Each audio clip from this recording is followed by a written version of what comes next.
البنات ان شاء الله تكونوا كامل مليح. صحة عيدكم، كل عام وانتم بخير. سمحوا لي جيت لكم مروطار. اليوم جبت لكم واحد الغرسه تاع موسكوتشو، غير بزوج حبات بيض، تجي بزاف بنينه وناجحه 100%. عندنا هنا زوج حبات بيض درجه حراره الغرفه مع نص كاس تاع السكر الحلاوه كيما تحبوا نتوما. هنايا خلطهم مليح بالفوي. درت الفوي بالعاني باش مشي كامل يقولوا لي لا كاين اللي ما عندهمش باتيريتو.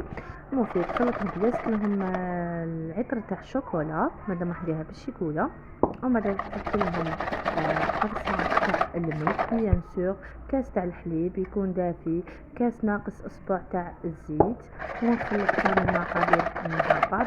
البنات ملاحظه بالنسبه لي ما عندهاش عطر تاع الشوكولا تقدر دير لافاني عادي. البنات هذا ما كنا اللي تحب الذوق تاع القارص دير ريزاز تاع القارص كيما تحبوا.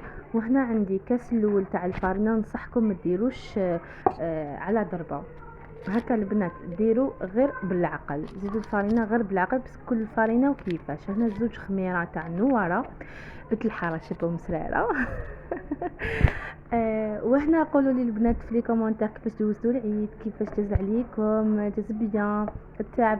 هنا البنات زدت مغرف كبيره تاع الخل ودهنت المول تاعي بالزيت والفارينه وحطيته يطيب على 180 درجه. حمرتها من الفوق، خليتها تبرد ونحيتها من المول تاعها.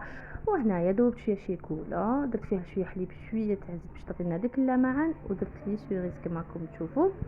وهنا حبيبتي زدت لها فيدر من الفوق برك. وهنا تزيين كيما تحبوا. هنا لحقنا نهايه لا فيديو. باي باي.